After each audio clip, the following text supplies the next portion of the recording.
এই বিজেপি জিন্দাবাদ, এই নবাগতদের বিজেপিতে স্বাগতম, এই নবাগতদের বিজেপিতে স্বাগতম। ভারত মাতা কি জয়, ভারত মাতা কি জয়।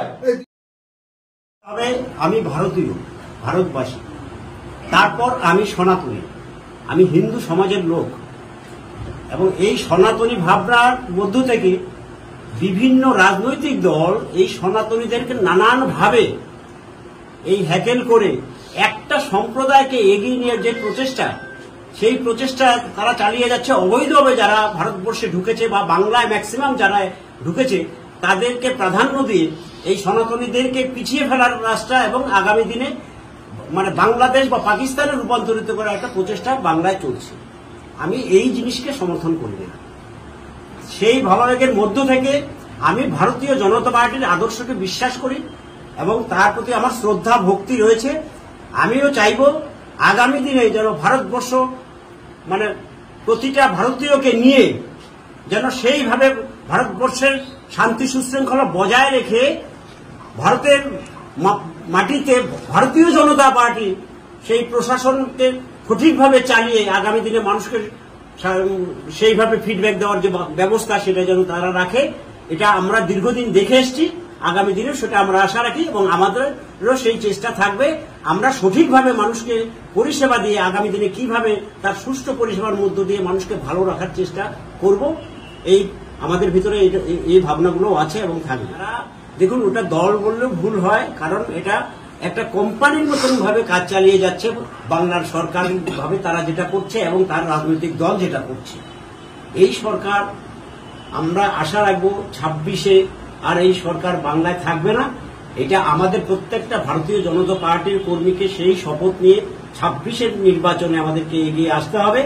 আমরা আলিপুরদুয়ার দিয়ে শুরু করবো। আলিপুরদুয়ারে 5টা সিট রয়েছে, সেই 5-এ 5ই আমরা ভারতীয় জনতা পার্টির ঝুলিতে দেব এবং মানুষকে সুষ্ঠু পরিষেবা দেওয়ার ভাবনা রাখবো। আপনার নাম? আমার নাম শ্যামল। এসআইআর তো অবশ্যই ভালো দিক, কারণ এসআইআর ব্যাপারটা হচ্ছে যে মানুষকে সঠিক যারা ভারতীয় তাদেরকে ভোট দানের যে প্রচেষ্টা এবং যারা বহিরাগত যারা অন্যায়ভাবে ভারতবর্ষে বাংলায় ঢুকেছে তারা এখানে থেকে যে ধরনের অত্যাচার করছে যারা প্রকৃত ভারতীয় তাদের উপরে, এই জিনিসগুলো মেনে নেওয়া যায় না। আর নির্বাচন কমিশনারের সিস্টেম এটা এসআইআর হবে, তার সঠিক মৃত ভোটারকে বাতিল করবে, কোন ভুয়ো ভোটার থাকবে তাদেরকে বাতিল করা হবে এবং সঠিক প্রক্রিয়াগতভাবে নির্বাচন হবে বাংলায়, সুষ্ঠু নির্বাচনের মধ্য দিয়ে বাংলায় একটা সরকার গঠন হবে। এটাই তার একটা দিক। এই ধরনের কথা কখনো কখনো কেউ বলে থাকে। প্রথম যেভাবে বলেছিল আমরা 10 লোককে নিয়ে গিয়ে নির্বাচন অফিস ঘেরাও করব, আজকের দিনে সেই সুর নরম হয়ে তারা কিন্তু বলছে সঠিক প্রক্রিয়াগতভাবে ভারতীয়দের এখান থেকে বের করা যাবে না, তাদেরকে বের করলে আমরা আগুন জ্বালাবো। সঠিক যারা ভোটার, সঠিক যারা নাগরিক তাদেরকে বের করার তো প্রশ্নই নেই। নির্বাচন কমিশনার তো এই কথা বলেনি যে ভারতীয়দেরকে বের করে আমরা অন্য দেশে পাঠিয়ে দেবো বা তাদেরকে এখানে ভোটাধিকার থেকে বঞ্চিত করব। তাহলে এটা ভুল ব্যাখ্যা।